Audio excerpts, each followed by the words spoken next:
con Shanique Berman, la periodista que nos lleva a lo más íntimo de tus estrellas favoritas.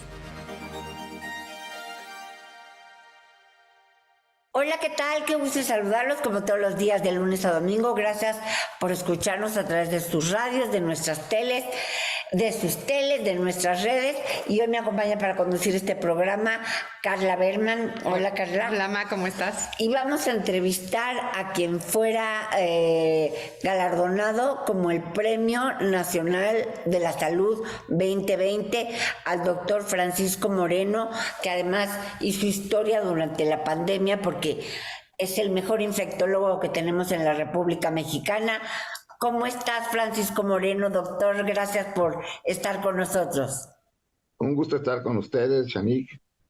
La verdad es que es un honor para mí que me hayan entrevistado y es un gusto estar aquí con todo tu auditorio. Pues precisamente ¿por qué siendo médico cirujano de La Salle, de pronto te fuiste a Texas y te especializaste en infectología? ¿Qué es lo que te llamó la atención de ser infectólogo y tratar con virus, bacterias y todo eso? Mira, es interesante. Algo tenía que, yo soy hijo de médico. Mi padre es pediatra, todavía vive afortunadamente. Y siempre pensé ser médico, soy el más grande de la familia y entonces pues estás medio ya destinado a seguir ese camino.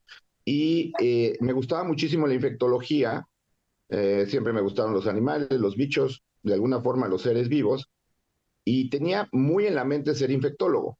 Lo que realmente no estaba seguro es si iba a ser pediatra infectólogo o internista infectólogo. El internista pues es el médico general del adulto y tuve la oportunidad de estar un año trabajando con mi papá, que es pediatra, entonces decidí que prefería hablar con los pacientes y no a través de las mamás de los pacientes.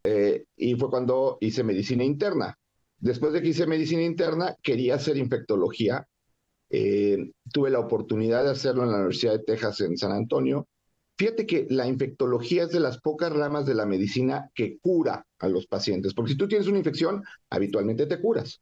Ahora, justo cuando yo decidí hacer infecto, fue el boom del VIH, que como ustedes saben, no se cura. Ahora, afortunadamente, pues se controlan muy bien los pacientes. En ese entonces, pues era precisamente lo que yo había tratado de evitar, era ver sufrir a la gente. Pues me tocó, yo estuve en San Antonio del 92 al 95, y realmente teníamos un piso en el hospital universitario lleno de pacientes con VIH que acababan falleciendo porque no teníamos tratamiento. Entonces sí fue duro, porque justo lo que yo quería, que era tratar a los pacientes y no nada más controlarlos, pues ocurrió que cuando terminé infecto, pues eso pasó. Entonces, la verdad es que sigo enamorado de mi profesión, de la infectología, creo que es muy interesante, pero sí, la naturaleza te hace ver que lo que tú tienes planeado te lo cambia.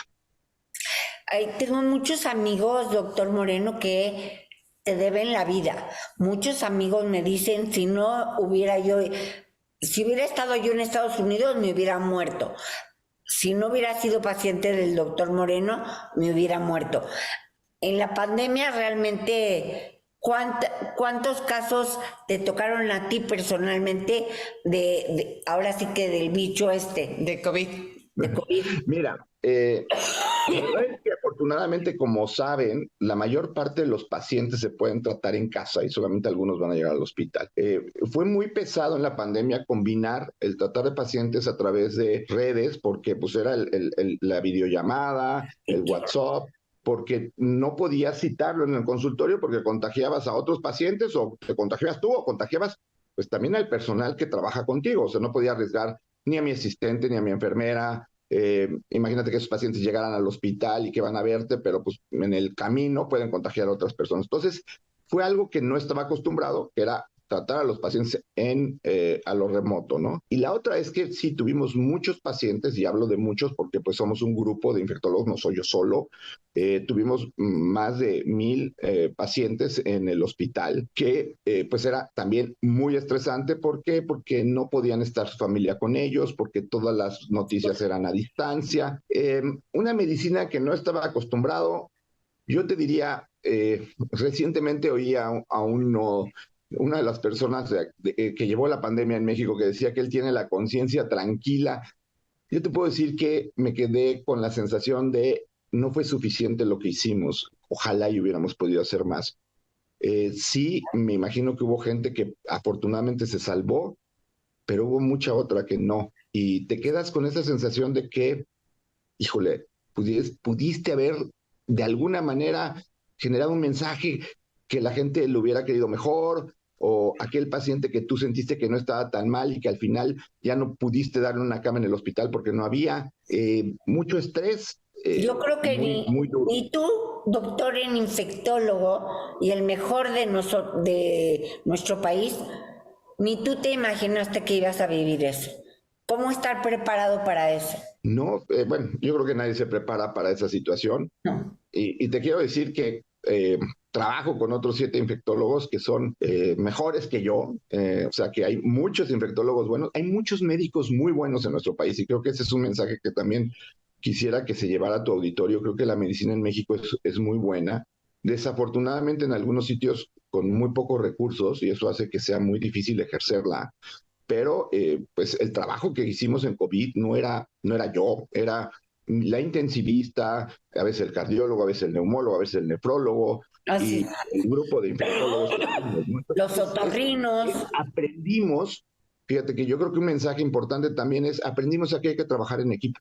No hay un héroe, todos, incluso la familia del paciente que yo les decía cuando estaban intubados, grábales un mensaje, se lo ponemos para que oiga, para que esté cerca de ti, y me mandaban las canciones que querían y todo, y de veras sentías que todo eso ayudaba a que el paciente pudiera salir. Era un trabajo en equipo.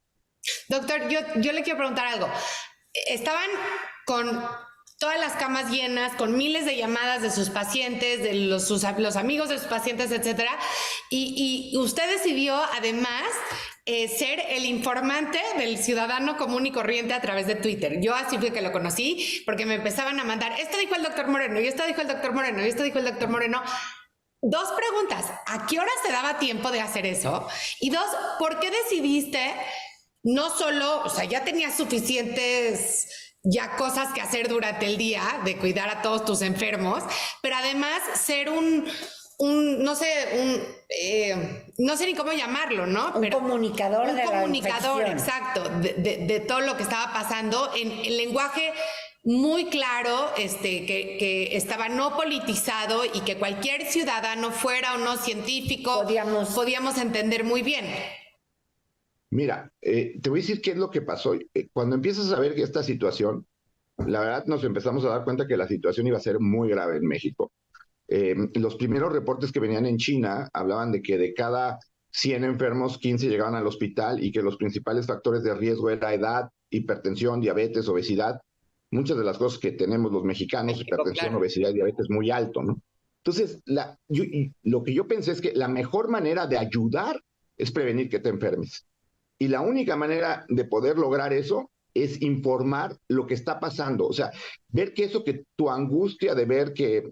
Yo recuerdo cuando empezó esto, le decía a mi esposa que además le debo el que me haya apoyado en todo. Yo creo que... No te vio en 3 años.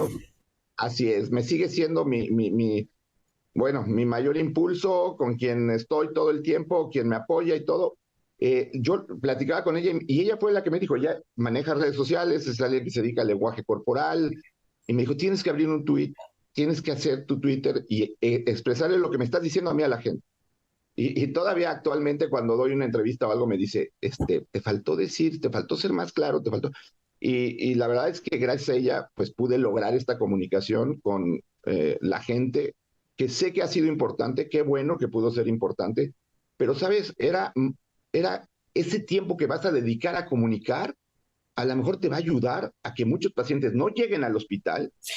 Doctor, te quiero preguntar algo, doctor Francisco Moreno, seguimos con él, Premio Nacional de la Salud 2020, es médico cirujano, es infectólogo, bueno, tiene muchas especialidades, pero a mí me preocupa porque nosotros podría decirte que somos 7 mujeres en la familia, en mi familia cerca, yo, a mi hija y sus 5 hijas. y de nosotras 7, a 3 nos dio la enfermedad de la garrapata, conocido como el Lyme disease, que lo conocimos muchos mexicanos a través de Thalía, que pensábamos que era la enfermedad de los millonarios que tienen sus ranchos en Aspen, que tienen venados, y nos picó, pero a una de mis niñas le dio en Ixtapas y Guatanejo, y a nosotros, y a la otra, y a mí en Miami. Y es una enfermedad que tal vez no te mueres, pero sientes que te mueres. Y mira, ¿hay una pandemia de esto de la garrapata del venado o qué? Es una situación interesante la que se está viviendo con la enfermedad de Lyme, porque en lo que la transmite, si bien es una garrapata, es una bacteria que se llama Borrelia. Y inicialmente la Borrelia burgdorferi, así se apellida la Borrelia, estaba localizada nada más en el noreste de Estados Unidos, en algunas zonas de Europa. Pero se ha visto que otras Borrelias pueden producir cuadros muy similares y que esas, la primera que se conoció se llama Miyamoto, y hemos visto que esas se pueden presentar en diferentes áreas, incluso en climas más tropicales como el nuestro. Pensábamos que no había Lyme en México. No, Y pues la realidad es que estamos viendo que sí. Y la otra situación que también es importante, Shanique, es que con el cambio global de temperatura que estamos teniendo, con el cambio climático que está habiendo, pues todos estos insectos, mosquitos que transmiten enfermedades y la garrapata, están cambiando su hábitat. Entonces empiezas a ver malaria en los Estados Unidos, ¿no? Se presentó un primer caso de malaria en Maryland. Te dejo con esto. Te dejo con esto, con el primer caso de malaria en Maryland, y nos vamos a un corte. Shanique en Fórmula. Bueno, seguimos aquí con el doctor Francisco Moreno, Carla Berman y una servidora. El doctor Francisco Moreno, para quien no lo sepa, que yo no creo que nadie que hayamos vivido la pandemia no lo conozcamos, porque era la enciclopedia sobre la infectología, y hoy nos da el honor de darnos esta entrevista. Nos estaba diciendo el primer caso de malaria en Maryland, en Washington. En Maryland, sí, es ya más al noreste de los Estados Unidos. ¿Por qué? Y eso nos va a pasar, como comentabas, dengue. O sea, creo que ha sido uno de los peores años de dengue. Perú tuvo una cantidad de casos extraordinaria. México ha tenido muchísimos casos de dengue. El mosquito que transmite el dengue también transmite chikungunya y Zika. Entonces también hemos visto muchos casos de estos. El calentamiento global ha afectado estas enfermedades y, como comentabas tú al principio, Lyme. Y esta enfermedad en donde pues hemos ido aprendiendo, como pasó con COVID. La enfermedad de Lyme fue descrita por primera vez en 1986. Wow. Y no es una enfermedad tan nueva, y muchas de las cosas de la enfermedad de Lyme se han ido conociendo gradualmente. Es una enfermedad complicada que, afortunadamente, si la detectas muy a tiempo, le das tratamiento y la persona responde en forma adecuada. Pero otros casos no se dan cuenta, entra en una forma crónica, y entonces pues ha tenido estos impactos grandes en cuanto a que muchos enfermos tienen manifestaciones neurológicas, reumatológicas, cardíacas, y son enfermedades que pueden consumir. Es decir, afectan, como tú dices, la calidad de vida de la persona, y pues eso es lo más importante. O sea, hay mucha gente que me dice, yo no quiero vivir muchos años, quiero vivir bien muchos años, y creo que es lo fundamental, que estemos bien. Y este tipo de enfermedades, como COVID largo, afectan mucho la calidad de vida de los pacientes. Doctor, ¿y usted cree que vamos a estar viendo más y más de este tipo de enfermedades? Fiebre amarilla, peste, malaria, dengue, chinches, pulgas. Sí, y Carla, hasta me empezó a picar todo, doctor. ¿Y cómo cuidarnos? Yo creo que lo que estamos viendo es resultado de esa invasión que tenemos en la naturaleza. O sea, comentas, por ejemplo, enfermedades como VIH, como COVID, son enfermedades que son transmitidas por animales a los cuales no estábamos expuestos, ¿no? Nadie se pone o pensaba que iba a estar conviviendo con el mono verde que transmite el ébola, o con un tipo de chimpancé que se cree que pues en algunos lugares se cazaba a los chimpancés, alguna persona resultó herida y seguramente le transmitió el VIH. Y entonces esas enfermedades que estaban muy bien adaptadas a los animales, es decir, no les producían en los animales enfermedades, porque el animal ya se había vuelto resistente a través de su evolución, te contagian y empiezas a tener este problema. Y ahora, con el cambio climático, lo que estamos viendo es que insectos que antes no se desarrollaban en ciertas áreas se empiezan a desarrollar porque el clima cambió. Y entonces pasa algo muy importante. Si tú vas a un lugar en donde toda la vida ha habido malaria, incluso hay gente que en sus genes tiene resistencia a malaria. Pero ¿qué pasa si esa malaria se presenta en otro sitio? Pues la gente de otro sitio no va a haber tenido nunca exposición y por lo tanto eres lo que se llama inmunológicamente sensible, no tienes defensas. Pues es lo que nos pasa, es que es lo que les pasa a los gringos cuando vienen a México y les da el mal de Moctezuma, que a nosotros pues no nos da porque hemos estado expuestos seguro a muchas de esas bacterias, ¿no? Tu flora intestinal está más adaptada a eso. Y eso, fíjate, con COVID-19 lo que sucedió es que era un virus nuevo, un virus tan nuevo que nadie en el mundo pues había estado expuesto a ese virus. Entonces, claro, por eso ocurrió la pandemia. Por eso todos pues teníamos la susceptibilidad de enfermarnos y probablemente hoy comentábamos en un foro, pues más del 90% de los seres humanos o están vacunados o ya tuvieron al menos una vez COVID, cuando hace 4 años pues esa enfermedad no se conocía. ¿Y cada cuándo hay que vacunarse contra el COVID, Doc? ¿O ya con las que nos vacunamos ya es suficiente? Esta enfermedad se está pareciendo cada vez más a la influenza. Y como tú recuerdas, la influenza requiere de una vacunación anual. ¿Por qué? Porque el virus cambia. Y el COVID, aunque no tiene tanta capacidad de mutar como la influenza, sí, por la cantidad de gente que se ha infectado, pues ha mutado mucho. Entonces yo ya no pensaría, y les digo mucho a mis pacientes, ya no pienses que si es la cuarta, la quinta, la sexta, porque yo no pienso que me voy a poner la 27 de influenza, me pongo cada año la de la influenza. Es una vez al año, la de COVID. Poner la de COVID. Entonces la nueva de COVID ya salió. Hay 3 laboratorios que la tienen, Moderna, Pfizer y el otro se llama Novavax. Se está aplicando en Europa, en Estados Unidos, en Canadá. Ojalá, y el gobierno prometió que se iba a poder comercializar en México para que podamos ayudar a la mayor parte de la gente posible. Entonces, una vez al año la de la influenza, una vez al año la de COVID, pero aunque las chinches... Espérate, yo quiero, para no ir de tema en tema, COVID, yo...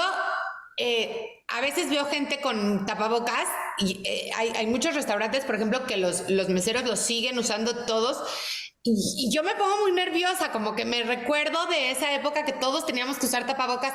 ¿Es necesario usar tapabocas? ¿Soy yo la necia o son los necios los que siguen usándolo? No, mira, yo creo que aquí lo que debemos de aprender es la tolerancia y el respeto a los demás. Te voy a decir algo, si tú tienes... Pues, si fueras un paciente que tuviera una enfermedad como una leucemia y estuvieras en un tratamiento de quimio y van a celebrar un cumpleaños de alguien muy importante, vas a ir a un restaurante, lleva cubrebocas y trata de que sea abierto. Te vas a subir a un avión, llévate cubrebocas. Entonces, y si eres una persona muy anciana, si eres una persona con diabetes. O por ejemplo, hay personas que después del COVID estuvieron en el hospital, tuvieron problemas pulmonares y viven una angustia terrible que me dicen, es que ¿por qué no siguen usando todo el mundo cubrebocas? No, a ver, úsalo tú y así te proteges tú. Y ya. La gente que está a tu alrededor o que convive contigo en una forma muy estrecha, pues pídele que cuando vaya a lugares cerrados o esto, también lo use para que no te vaya a contagiar a ti. Pero no podemos seguir con el cubrebocas todos. No tiene razón, no tiene una lógica, pero creo que hay que respetar a quienes lo quieren usar y a quienes no lo quieren usar, porque ahorita no estamos como en el momento de la pandemia en donde pues había tanta susceptibilidad a enfermarnos. Yo te quiero preguntar, como dice Carla, para no cambiar de temas, nada más para terminar lo del tema del COVID, ¿cuánta gente realmente falleció en México de COVID? Mira, por exceso de mortalidad, aproximadamente 750,000. Es una cifra horrible, grandísima. Si yo les hubiera dicho hace 4 años va a venir una epidemia en México que va a matar 750,000 individuos, no lo hubiéramos podido creer. No. En todo el mundo se calcula que hubo entre 20 y 22 millones de fallecimientos por COVID, lo que vuelve la 9ª pandemia más mortífera de la historia. Realmente, pleno siglo XXI, y con las ventajas de una medicina muy avanzada, había ventiladores, cosa que, por ejemplo, en 1916 con la influenza española, pues no había. Hay antibióticos que tampoco en la influenza española había. La peste bubónica. Con la peste bubónica, que fue en 1374, pues murió 2/3 partes de la población europea. Se calcula que 200 millones de seres humanos murieron por la peste bubónica, pero pues no había antibióticos. O la viruela. Viruela, 500 millones de personas han fallecido por viruela, pero ve esa ventaja. La viruela, gracias a las vacunas, se erradicó. Y el último caso que existe fue documentado en 1974. Entonces, con todo y eso, con todas las vacunas, la posibilidad de hacer vacunas, antibióticos, la comunicación, ventiladores y todo, hubo 22 millones de fallecimientos en este pleno siglo XXI. Nos dice lo frágiles que somos, lo vulnerables que somos, seguimos siendo los seres humanos. Yo me acuerdo perfecto que al mero inicio de la pandemia, yo oí a un reportero del New York Times que era especialista en epidemias, que dijo, cuando acabe esta pandemia, todos vamos a conocer a alguien que se murió. Y yo dije, ay, qué exageración. Y la verdad es que, pues se quedó corto. Yo creo que conocemos a más de una persona que se murió con esta pandemia, ¿no? Así es, yo nunca había visto, nunca me imaginé ver tanta gente morir. Por eso te digo, de cuando me dicen, es que gracias, porque te quedas con la sensación de, sí, pero ojalá y se hubiera podido hacer más, ojalá y hubiera habido una mejor comunicación, ojalá. No sientes que haya sido suficiente lo que hiciste, y eso creo que, pues lo único que nos obliga es a ser mejores en lo que viene. Pero doctor, ¿viene otra pandemia?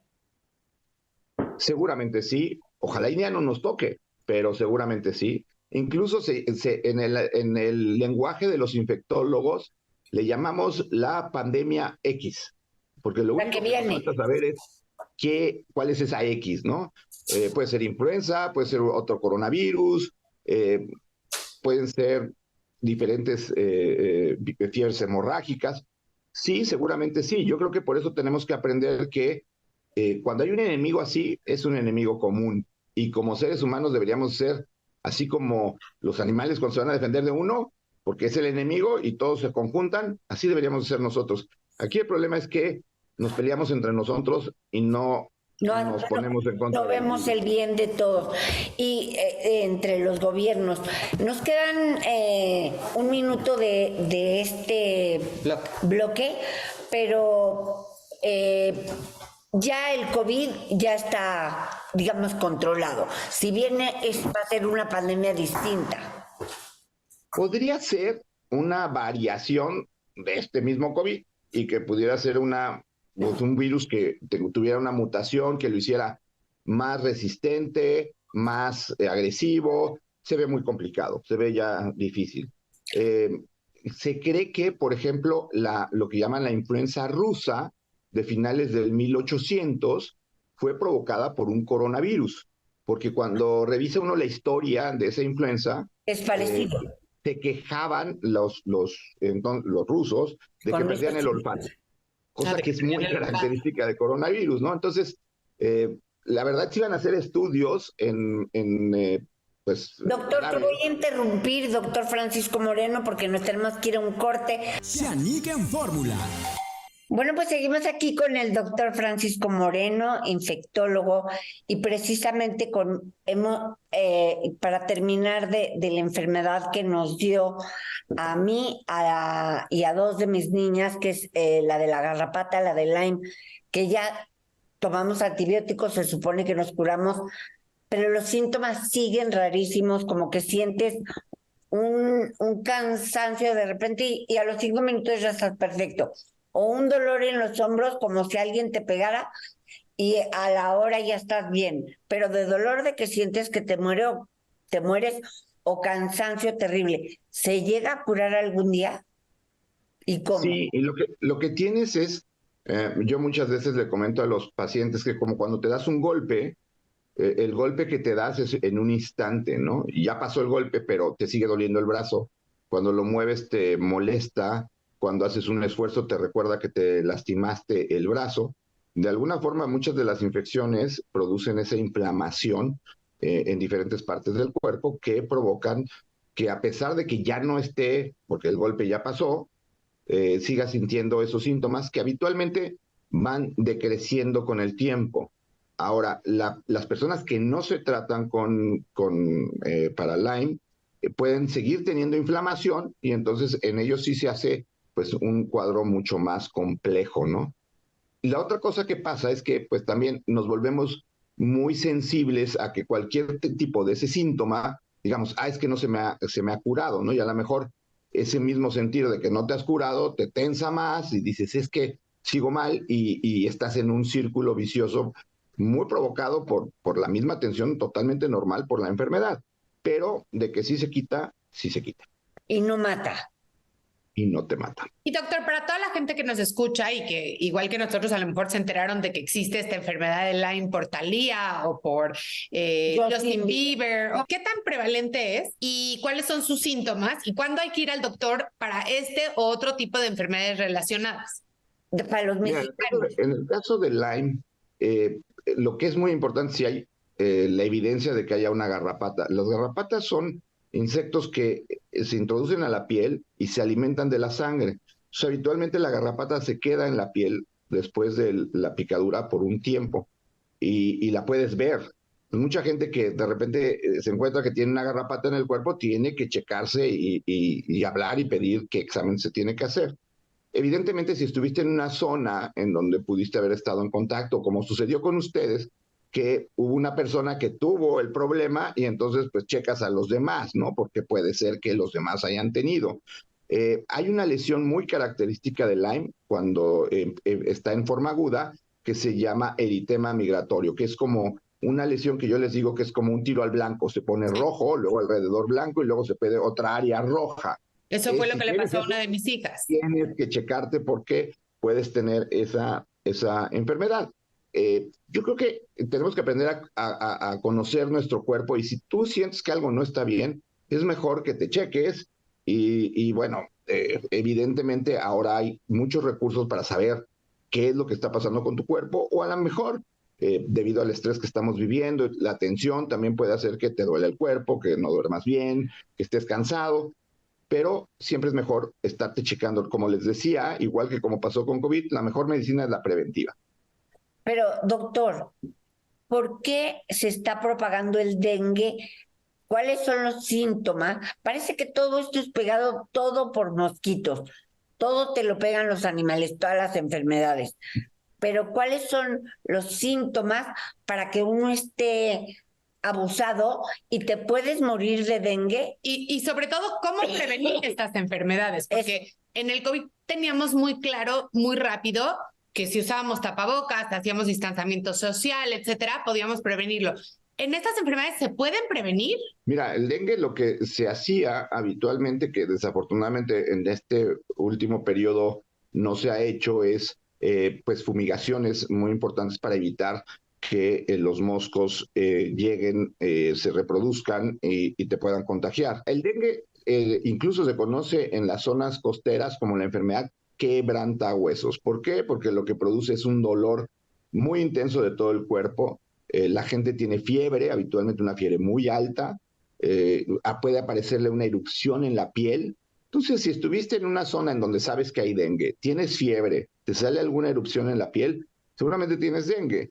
¿Se puede alguien morir de dengue? Sí se puede, es muy bajo el porcentaje y tiene que ser lo que se llama dengue hemorrágico, en donde se produce un daño por el virus. El dengue está producido por un virus, transmitido por un mosquito, pero es un virus, que hace que empieces a tener sangrados, por eso se llama dengue hemorrágico.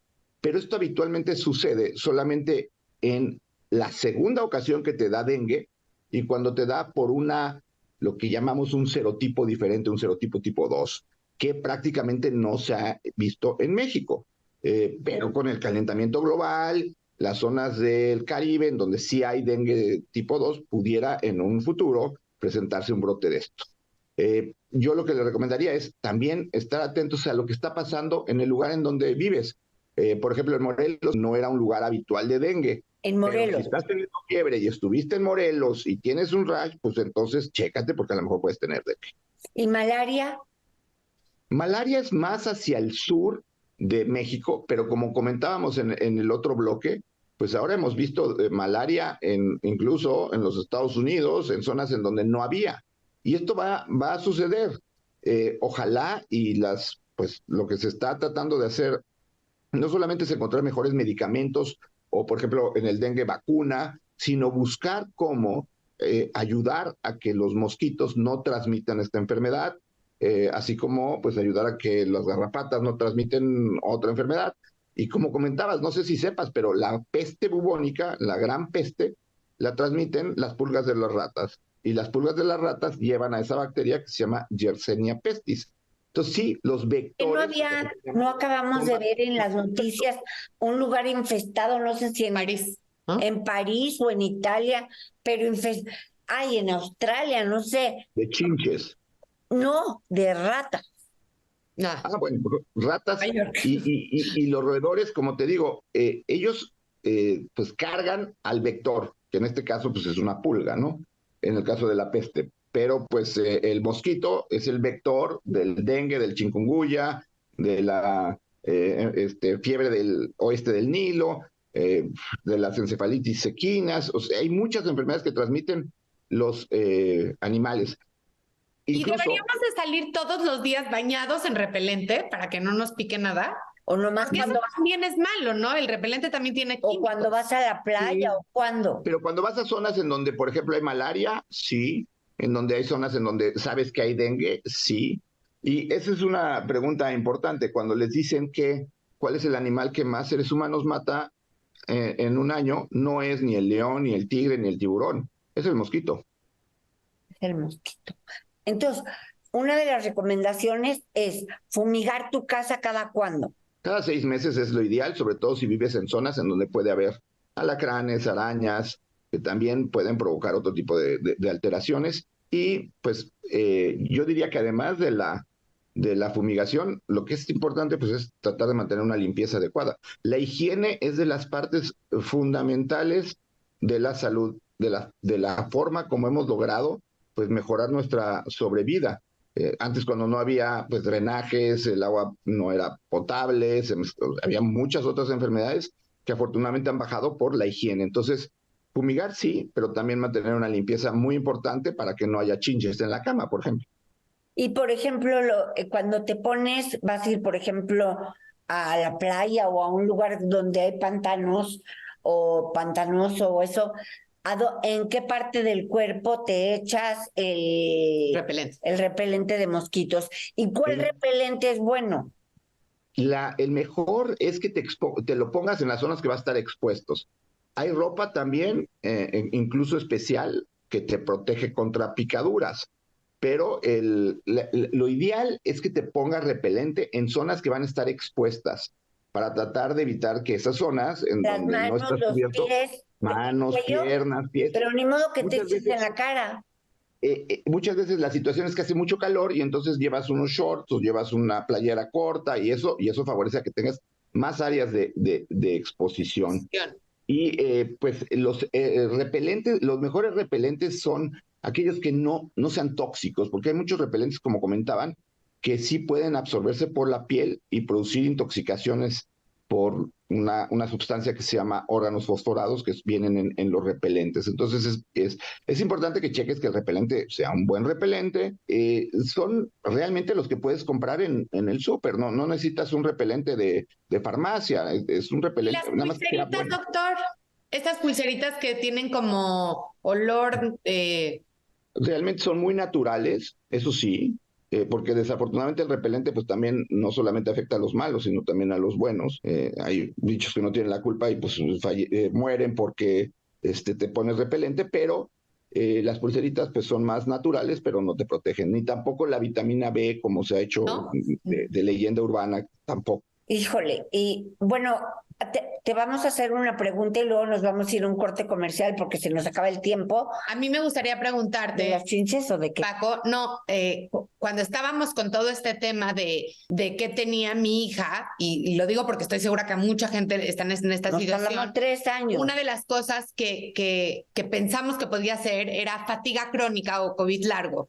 Y me encantaría que al regresar nos platiques un poquito qué es esto de la fatiga crónica, si es una enfermedad imaginaria o si sí existe, cómo se detecta, cómo se trata y cómo la podemos prevenir, y lo mismo con el COVID largo. Y también con lo de las chinches, ¿eso te puede matar o qué te puede hacer lo que está pasando en las universidades y en París? Nos vamos a un corte y ya volvemos con el doctor Francisco Moreno. Shanique en Fórmula. Ya estamos aquí de regreso con el doctor Francisco Moreno. Todas las preguntas que me han mandado también se las estamos haciendo a él. Y bueno, esta epidemia de chinches que hay en París y que hicieron que cerraran la UNAM. ¿Qué son las chinches?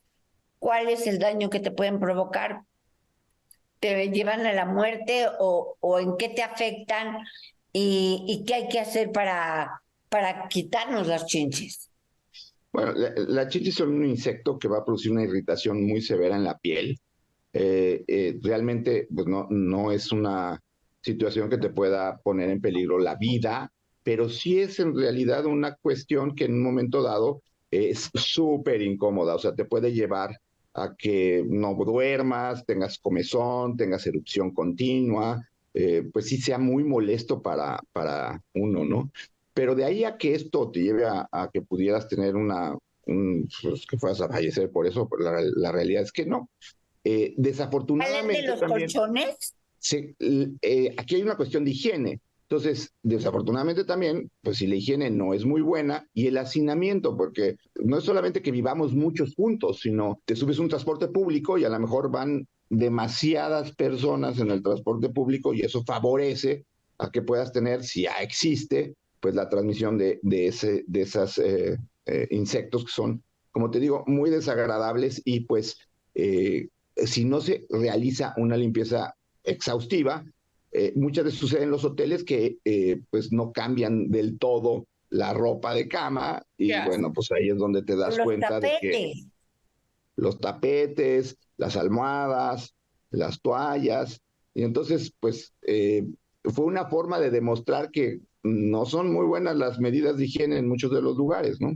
Híjole, y bueno, los piojos me imagino que es lo mismo. Sí, pues son insectos que están muy asociados a alteraciones en la piel, irritación, comezón. Oye, doctor, digo, yo sé que los piojos son más un tema dermatológico que de infectólogo, pero la verdad yo les quiero contar que aquí tuvimos una epidemia de piojos y como mamá, y yo sabía racionalmente que no era nada grave, nadie se nos iba a morir de piojos, pero es súper desgastante emocionalmente. Porque no se cura tan fácil. No, y además si son muchas niñas y pelo largas todas, se les iban pegando de las unas a las otras y fue horrible. Y también es un tema que cuando yo era chica no se veía mucho en México los piojos y ahora cada rato hay brotes de piojos en las escuelas. Sí, y aunque están haciendo ya programas importantes para tratar de detectarlo, o sea, revisan el cabello de los niños cuando entran a la escuela, pero pues es una situación de higiene. Desafortunadamente, a veces por cuestiones también de la falta de agua y todo, pues la higiene no es de lo mejor que quisiéramos que hubiera, pero... No, pero yo le prometo que aquí sí se lavan la cabeza, doctor. No, sí, se contagia. Hasta 2 veces al día. Si tienes a alguien que no lo hace, por las razones que tú quieras, pues se vuelve más propenso a que esa persona contagie a otros y aunque se bañen los otros, pues puedan tener la enfermedad, ¿no? En la escuela. Y bueno, lo que decía Carla, que se confunden muchas de estas enfermedades con fatiga crónica o depresión. ¿Cómo saber, o mononucleosis, cómo saber qué es la garrapata de Lyme o el dengue o la malaria? ¿Y qué es la fatiga crónica? ¿Y qué es la fatiga crónica? Mira, justo empezó a publicarse como una posible enfermedad a finales de los 80, que es cuando te comento que se detectó el Lyme. COVID ha sido algo que ha permitido ver que la fatiga crónica puede presentarse después de tener una infección viral. Y eso hace sentido porque la mononucleosis es una infección viral por un virus que se llama Epstein-Barr. Y pues COVID es por un coronavirus. Lo que producen en tu cuerpo es mucha inflamación. Y esa inflamación produce un desgaste no solamente físico, sino también, por ejemplo, en el caso de disminución de hormonas corticosteroides, disminución de cortisol, y eso te quita energía. Lo que hemos visto es que pues es algo que ocurre, no en todos, pero por ejemplo el COVID, de cada 100 personas que les da COVID, 10 van a ser COVID largo y la fatiga es el síntoma principal. Entonces, por eso se habló de fatiga crónica. Y antes definíamos ¿Pero fatiga crónica. crónica quiere decir que es para siempre? No, es un enfermo que tiene fatiga por más de 6 meses y que no le encuentras una explicación. Hijo. Ahora ya estamos haciendo estudios para ver si no es COVID, si no es Lyme, si no es... Entonces, creo que si tienes fatiga y es inexplicable, chécate.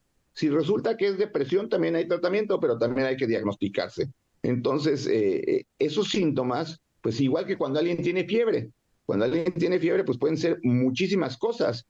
Hay que checarse. La fatiga es un síntoma de algo que no está bien.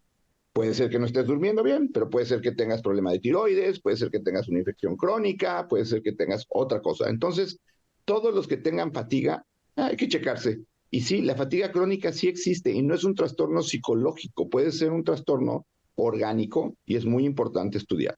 ¿Y cómo se cura? Depende de cuál lo está causando. Si tú, por ejemplo, tienes hipotiroidismo, es una causa muy común de fatiga.